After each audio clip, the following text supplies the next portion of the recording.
Hi, I'm Joanna Penn, author and creative entrepreneur, and I'm an outlier.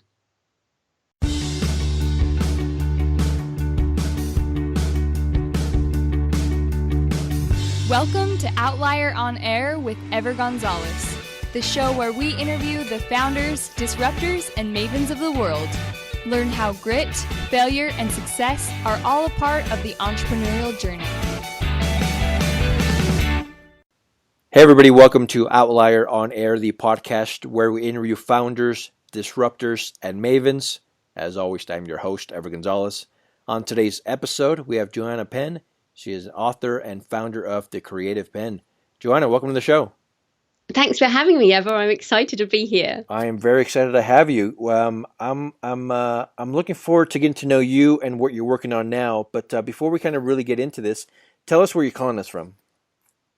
Oh, I'm calling from Bath in the southwest of England, which is well known for its Roman bath, so over 2,000 years old, right in the centre of town, next to a medieval abbey, which is over 1,000 years old. So it is a very historical town, and many people have travelled to Bath. So yeah, I love it here. So you're calling from a cool place. I mean, it's I love the history there, but also there's a lot of creative people, and is there an entrepreneurial scene, a startup scene there?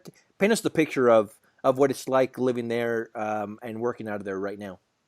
Yeah, sure. Well, I lived in London for 5 years, so moving to Bath was quite a shock. But what's interesting, and I've been here over a year now, so in the first 6 months, I felt that kind of buzz, like, oh my goodness, I have to get back to London.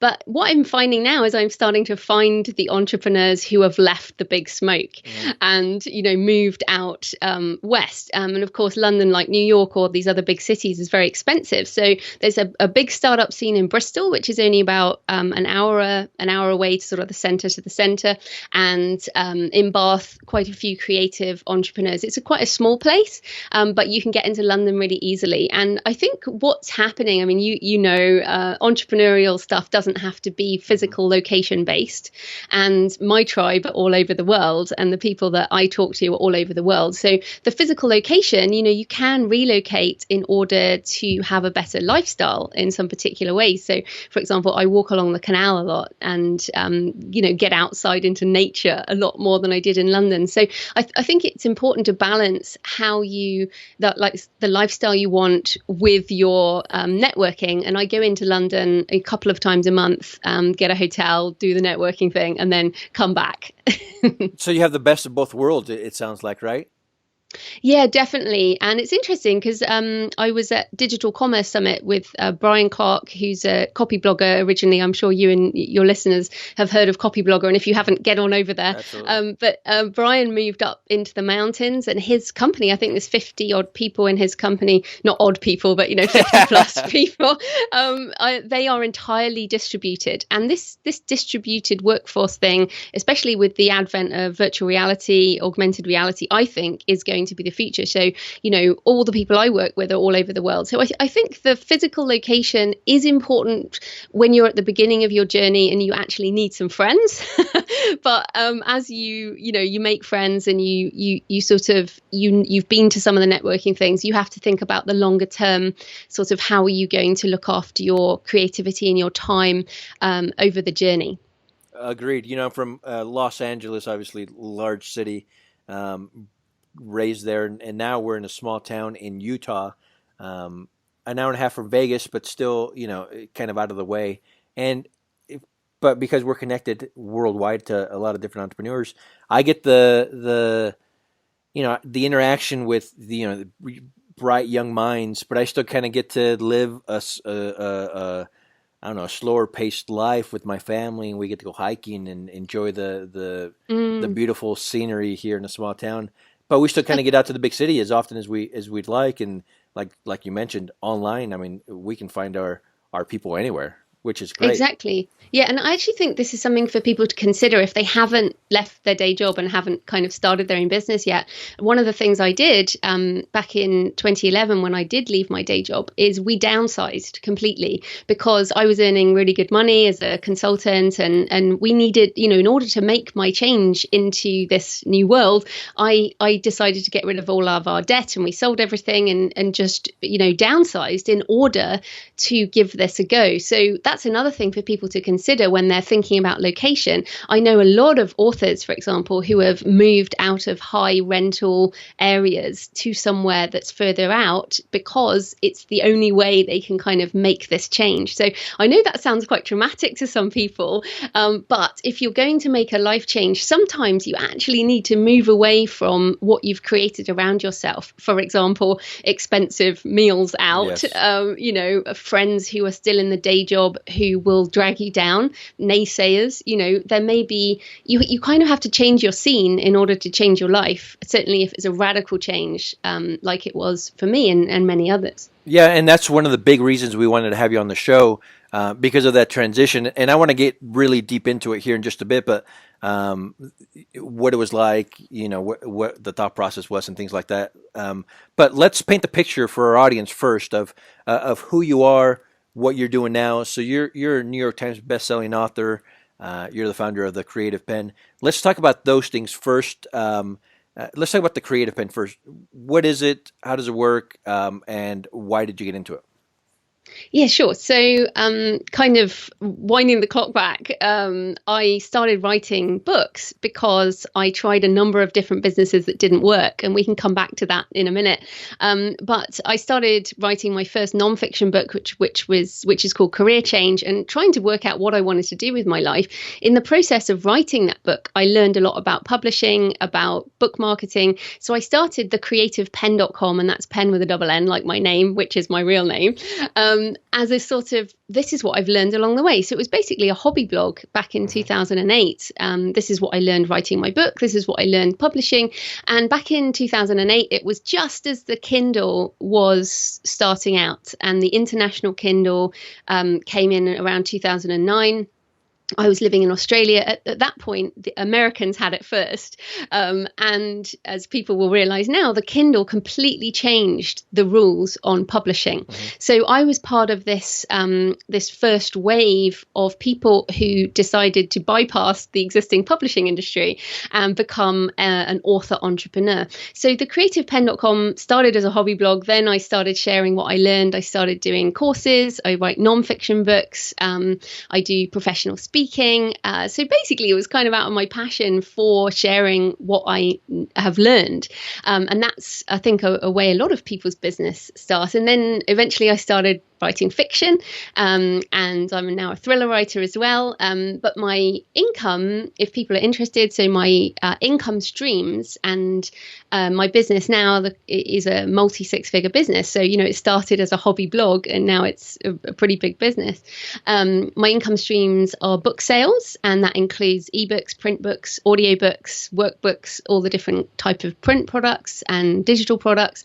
I have course sales. I have affiliate income with other people's products and services, and also speaking. So I'm trying to help authors make a living with their writing. That's kind of my mission. And then my thriller side is just a lot of fun. I love that it started off kind of like as a hobby, like you mentioned, and then that you were able to turn into, which I'm assuming is your passion to write and to help other writers and authors. But I mean, you spent quite a few years being an IT consultant, and then I'm assuming a steady income, making decent money, to saying to yourself, I'm going to give this little bit of a hobby, this passion, a go. What was that like, and how long did it take between the time that you started your little passion project to the time that you quit your full-time job to focus specifically on this? What was that time span? Yeah, sure. So, yes, I spent 13 years as a business IT consultant. I was implementing accounts payable into large corporates. So I know listening, there might be some, business consultants. I did a software program called SAP, which again, some people listening will probably know. And basically, I was, the golden handcuffs type thing. It was a good salary. We had a mortgage and all the stuff that you have when you have a good salary and a partner, and you're doing all the things you're meant to be doing in your mid-30s.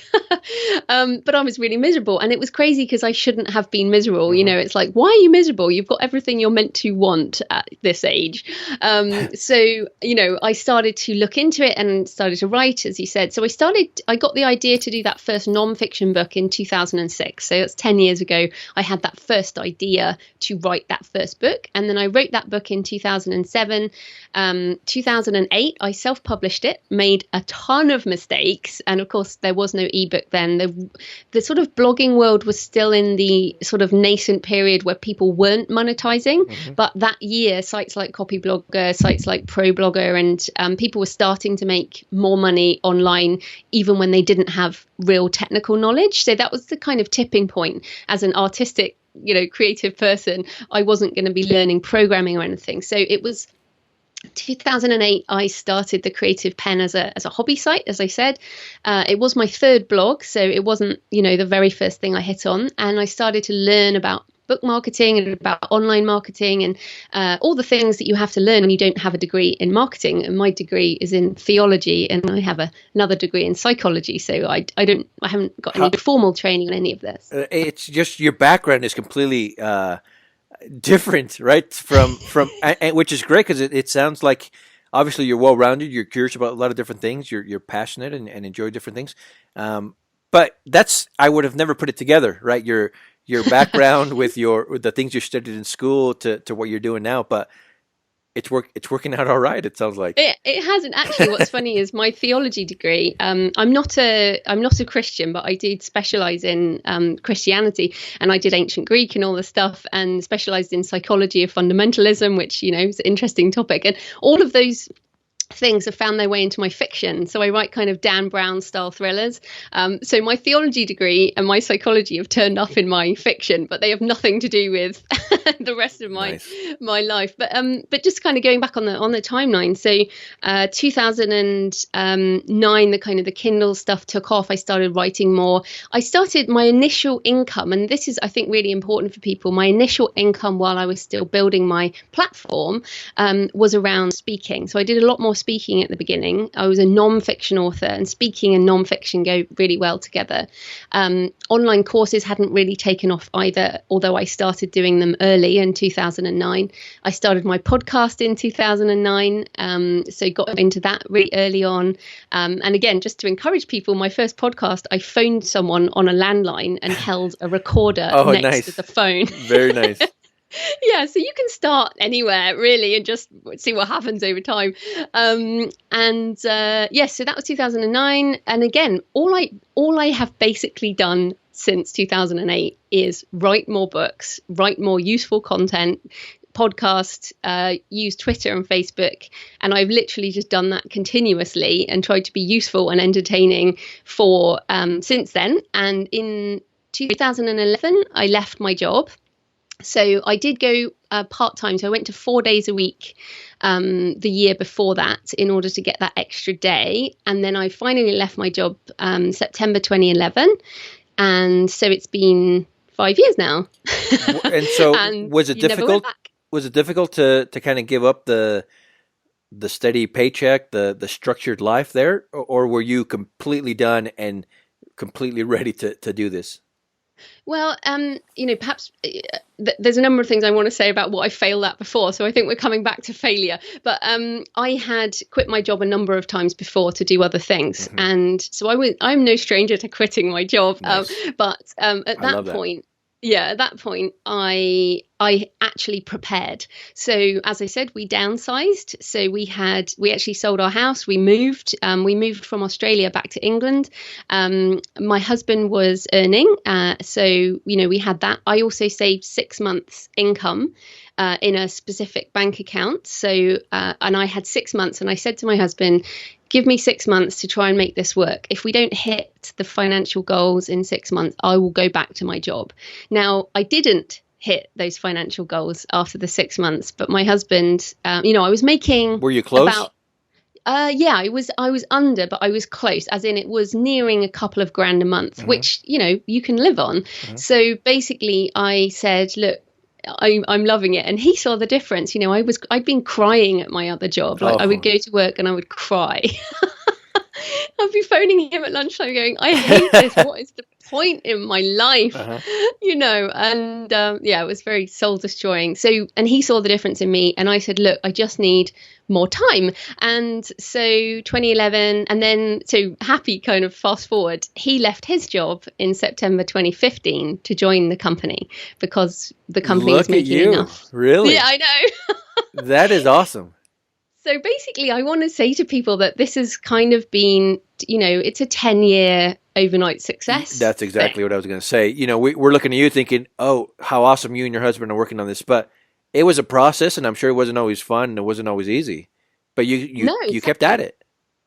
And I think this is, easy and fun are difficult words. I think once you decide what you want to do with your life and you like passion, again, it's a difficult word, but obviously I work really hard. I think I work harder now than I ever did in a day job. I don't clock off. You know how being an entrepreneur is. I mean, you stop, but you're always thinking about the next thing you're creating or this, that, and the other. And something's always going on, and that's exciting. And it's what I love. And I think you only need work-life balance if you are not into your work. But my work is my passion, my job, my income, my everything. It was not everything, but it's a lot of me. And I define my life by what I create. So yeah, I think it's definitely been a journey. And what's interesting now, of course, is my husband is finding his place in the business I created. But how to work with your spouse is a whole nother podcast. Oh, so we might just leave that one. Absolutely. It would take us an hour at least to dissect that. So now, obviously you're a creative, like you mentioned, but being a creative doesn't always mesh with running the business and doing those type of things. How are you balancing both? Because you are obviously the creative of your own projects, but you also have to run the business side of it. How does that work, and are you comfortable with doing both? Yeah, and I think I used to think that everyone could be an entrepreneur, and I've changed my mind on that. I actually think that, and I know maybe that's harsh, but I have changed my mind on it because there are some people who do not want to learn the stuff that you have to learn to run a small business. And whatever, let's call it a scalable business, because it's not necessarily small. You can be making, 7 figures, 8 figures as a one-person company. Easy. Well, not easy, but it can be done. So let's say scalable. So it's basically, I did have, I guess, some business skills because I was a business consultant, but I was working in huge mining companies, so it wasn't really the same thing. But what I do have is a real desire to learn, and also this kind of deep independent streak where I do not like people telling me what to do, which is why traditional publishing never really worked very well for me, and I just love doing it myself. I like moving fast, making decisions, and learning this stuff. So yeah, I learned how things worked in terms of hiring people and accounting and marketing. Like learning marketing is so critical, and I would say that to people, like, of the number one thing you have to learn other than the thing that you do, like me writing books, I had to learn how to write a book and how to publish it. Marketing your business and you is probably the number one critical skill. I mean, you can hire accountants, you can hire web people, but you need to know marketing. I mean, would you agree with that? Absolutely. And even then, a step further, I think it changes all the time too. It's not like there's a formula to it, but there's an art to it as well, right? I mean, it just, with the new technology, with the new social media, everything, right? It changes all the time. So what worked 5 years ago for me doesn't necessarily work for me now. Or 6 months ago. Exactly, right? But I think that's the point as well. If you don't like learning and you're not sort of addicted to change, I think being an entrepreneur is very difficult. So what I've seen is people who have just gone, oh, I hate this. They're the people who are just not they just don't want to learn this stuff. So, for example, in the author world, there are, I used to think, oh, everyone should be an indie, an independent author, like an indie musician, who needs the big studios? And then what I've learned is that some people just want to be looked after and want someone else to do that for them. And they're quite happy to give up 90% of their income for someone else to do it for them. And good on them. So, it's a challenging question for people listening. But if you want to do this, then, if you want to be a successful entrepreneur, you have to love learning. And if you love learning, you can do anything. I agree completely. I when I speak to a lot of young entrepreneurs, a lot of college students, and I tell them not everybody's supposed to be a number one. Like some of you are going to be number twos and number threes in companies, and that's okay. You can make a good living and be completely fine by not necessarily being an entrepreneur, not necessarily running your own show. It's okay for you to be support or whatever, because some people are just, I don't know, it's hard, and some people just don't need to be a part of that, and they just kind of want to assume they're not listening though, right? That's right. They just want to clock in, they want to clock out, and good for them. They can live happy lives.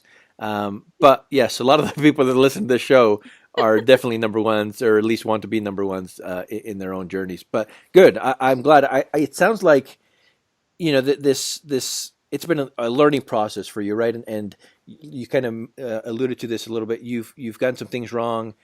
You've learned though quite throughout the process. So right now, let's focus on right now. What's the hardest part of what you do right now? Well, right now, probably the hardest part, I mean, at the beginning, you're going, oh, I have to say yes to everything. Like speaking is a great example. Oh, someone's asked me to speak at this thing and they're paying me like $50 or they're not paying me. And I'm going to say, yes, hell yeah, I want to do that. And then what happens when you have a bigger platform, when you have a lot of people who know who you are, and I mean that in a humble way. I'm in a very small area of the internet. Some people know who I am, and so you get a lot of email, you get a lot of people pitching you stuff, and a lot of your job has to be saying no, and it's something I struggle with so much. So even now, oh, absolutely. I think part of it is I'm a bit of a people pleaser. Not to get into psychology too much, but my parents divorced when I was very young, and I've always been this sort of peacemaker in my family, and so I feel like, oh yeah, I just want to say yes to everything, and that's probably my biggest issue is trying to say no. And how I cope with that problem is that I have a virtual assistant who does my inbox. Good. So, and this is something when you get a bit further on, like at the beginning, you do everything yourself, right? You have to, and you learn the bits of the job that you need, and then you start outsourcing. So I always say the first thing you should outsource is your bookkeeping and your accounts, absolutely. But having a virtual assistant to do other things, like my VA does my podcast transcription. I have someone who actually does the audio for the podcast. I have another VA for the email. I have people doing editing, book design, so I have lots of people who do lots of different things. And that's the way I try and account for my own failure. So I've just emailed my VA and said, and we're recording this in December, I've just said my calendar is done until March. So anyone who emails her she'll just say, no, sorry, come back later. Or, I'm sure you get this too with being asked to go on podcast. It's like if someone started a podcast and they have less than 10 episodes, you won't go on it because you know that most people who've only done 10 episodes or less won't last. Oh, absolutely. Completely agree. So yeah, it's kind of setting these rules. But I really, is it okay if we kind of go back a bit and I talk about the failure at the beginning? Yes, let's do it. Yeah, because I want to point this out to people, because this is a really big thing for me, is that I started a couple of other businesses before I found the Creative Pen, as in before I kind of created the Creative Pen. So I was living in New Zealand and I started a scuba diving company. We had a boat. We had all the equipment that you need for scuba diving. We had big insurance, we had skipper, it was a nightmare. And it was dependent on the weather, which in New Zealand is quite difficult.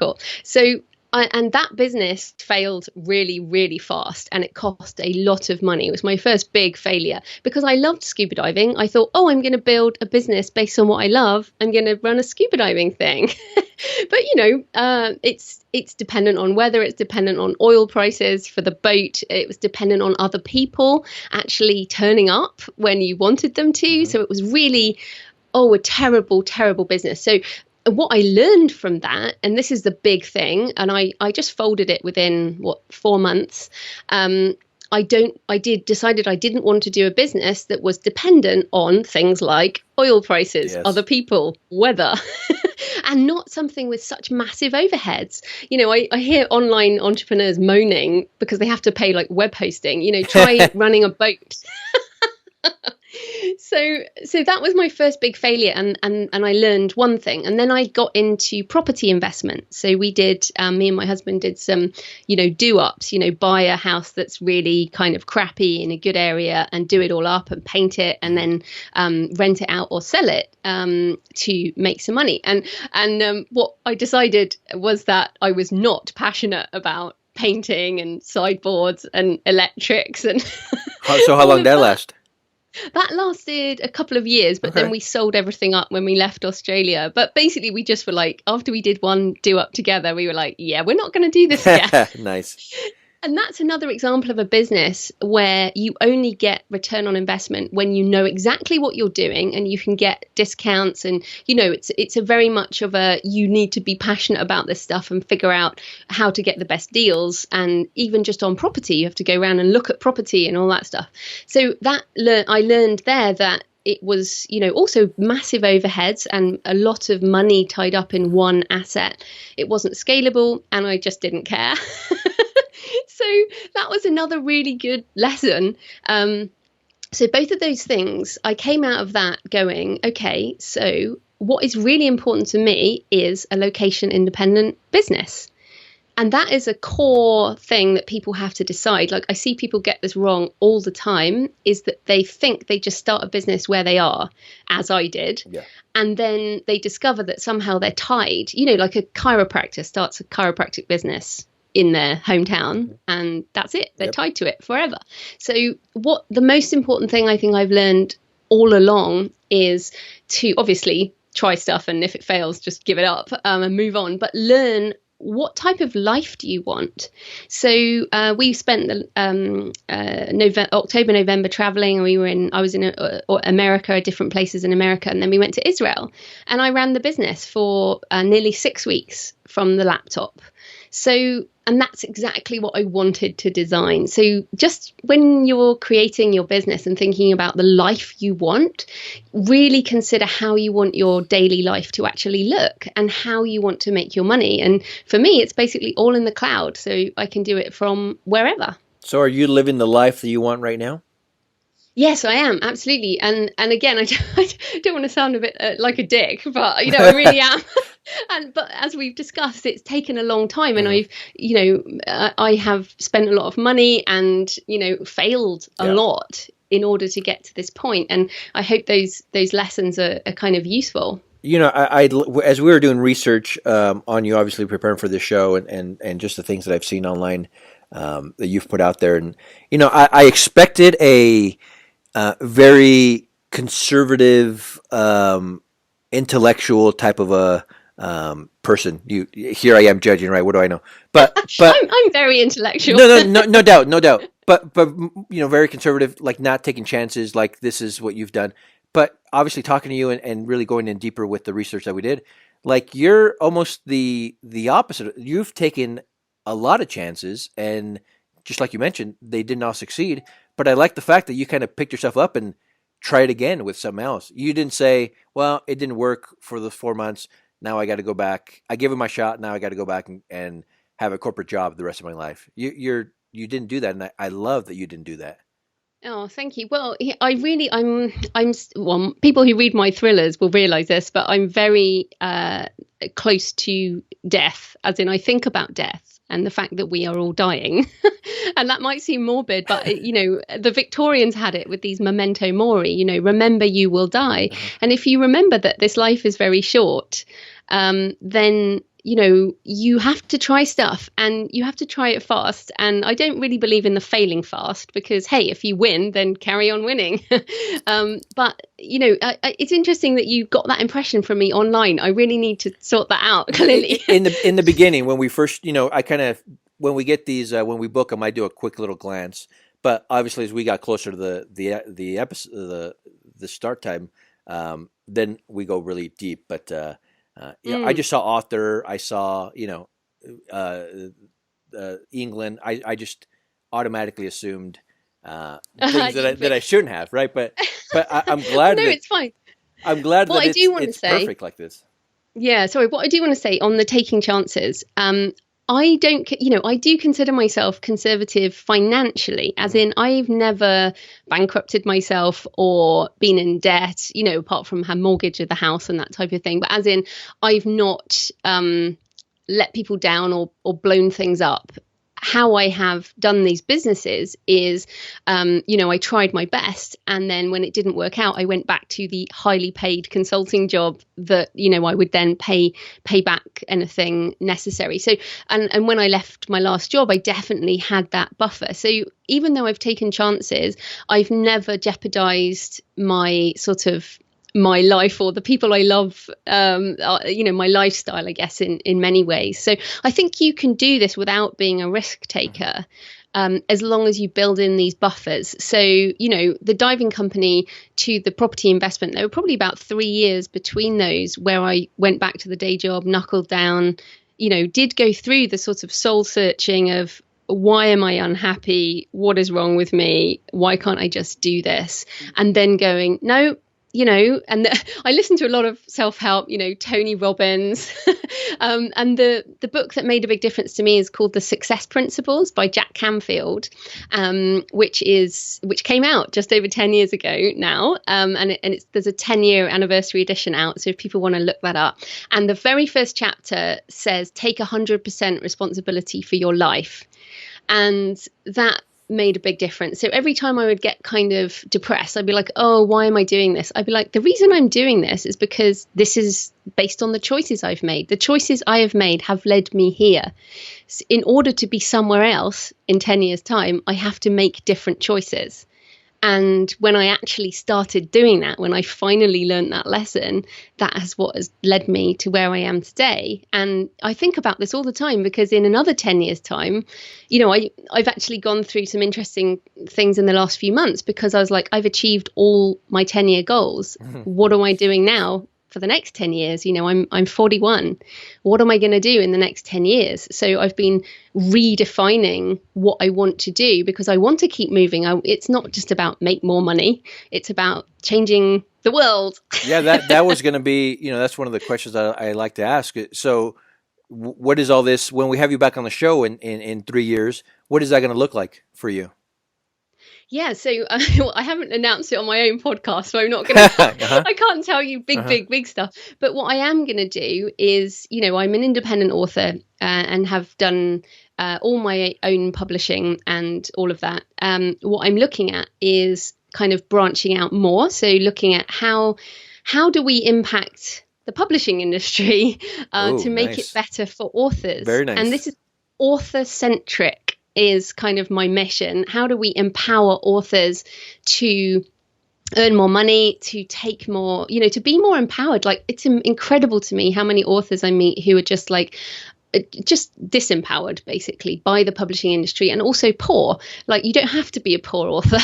So I'm kind of, the next step will be the next level of empowerment around publishing, around intellectual property, around all of these different types of things. So I'm pretty excited, and I'm working really hard on some other new websites and a whole load of other stuff, but also my own creative projects. I'm getting much more into print, and this is like, it seems like a return to the past, but for example, I have announced this, but I'm going to do a sort of a custom journal, because behind me, you can't see on the video or anything, but I've got probably over 100 journals that I've been writing since I was 15, and I've changed my life through writing. So I want to bring out a print journal. I want to start doing interesting print projects. So there's loads of stuff I'm excited about. And I know everyone's at a different point in the journey, but I definitely want to, in 10 years time, go, okay, great. We have actually made this change. Well, we're definitely going to follow you along through this whole journey. But the last few questions, as we kind of wrap up here, then, what are you the best at? I mean, what do you attribute your success to? What's the one thing? Oh, that's really hard. I think I'm really good at learning and putting that into action. And sometimes I move too fast, as in I move fast and do something and I make a mistake and then I move fast again and change it. So I'm probably, and I believe in the law of attraction, but with the emphasis on the action part. So I think my superpower is learning and taking action. That's good. That's really good. Right? It's tough, but good for you. So with with our audience, we have a lot of 9-to-5ers that are looking to kind of do their own thing. We have a lot of young entrepreneurs that are into their first or second year of their first startup. Overall, with your journey, your background, and all the things that you've done, what kind of advice do you have for them? What can they take from you from this episode and implement into their own lives right away? Yeah, so first of all is, sort of rephrasing what I said earlier, which is consider the life you want to lead in 5 to 10 years' time, and then make decisions based on getting to that point. So really spend time thinking about who you are, what you want your life to look like, how you want your work to be part of your life. So really think about that. And then the second thing is I like to call it the skiing metaphor, which is good because you're in Utah and there's some skiing up there. But basically with skiing, and even if you don't ski, you will have seen it, you know where you're going. So you've decided you want to go to the bottom of this hill. But if you're at the top, there are several things you need to do. One is you actually need to be moving in order to change direction. And I think this is so important entrepreneurially. So you actually need to try something before you know that you want to change direction. So like I tried the diving company, didn't work, changed direction, but I learned something and then I changed direction again. You never go from the top of the ski slope to the bottom in a straight line. It just doesn't work that way. Also, of course, with skiing, you're going to fall over. It's going to be tough. Some of it may hurt. And some days it's really awful because there's a snowstorm and you just think, what the hell am I doing? But then other times the sun comes out and it's just glorious and you remember why you went skiing in the first place. So, but that changing direction while you're moving, I think is really important because I see too many people kind of standing at the top going, oh, well, I just don't know how to start, or I just don't know, like I said about my podcast, I just phoned someone up and held the recorder next to it. I didn't know how to do that. That was before podcasting went nuts. But just get started in some direction and you will find as you go that the things you need will appear, and you can just change it up as you go. Great advice. Great. I completely agree. We get a lot of the entrepreneurs that are even they have a product or an idea or a service or something that they're doing, but they're waiting for it to be perfect before they really kind of get out there and start getting traction or selling or sharing with the world. Where I'm like, get out there and just do it and tweak along the way. Your time is going to pass if it's going to pass you up if you're just sitting here waiting for it to be perfect, because it's never going to be perfect. But you can certainly tweak and adjust as you go along the way as you're moving. So I love that advice from you. Thank you so much. For those of our listeners that are interested, they want to connect with you, they want to check out the podcast and your books, and we'll have links to this here on our show too. But where can they find you online? Sure. So thecreativepenn.com, and that's pen with a double N. And there's the free author blueprint, which has everything about writing and publishing and book marketing. And that's at thecreativepenn.com/blueprint. I have a podcast, surprisingly called The Creative Penn. And also I'm on Twitter at The Creative Penn, if anyone has any questions. And really just want to encourage everyone to give it a go and remember life is short and just get out there and, do something. Perfect. So Outliers, you can go to outliermagazine.co. That's outliermagazine.co. First of all, subscribe to our podcast, rate, review it. But there we'll have links to the website, to Joanna's podcast, social media links, to some of the books, feel free to reach out to her. She obviously has the goods. It's been a great episode, and we encourage you to connect with her. Joanna, this has been amazing. We really appreciate you taking the time to talk to us, for sharing your words of wisdom and your story. We wish you much success, and no doubt that we're going to continue to follow your progress. Oh, well, thanks so much for having me on the show, Eva. Absolutely. Outliers, we'll talk to you tomorrow.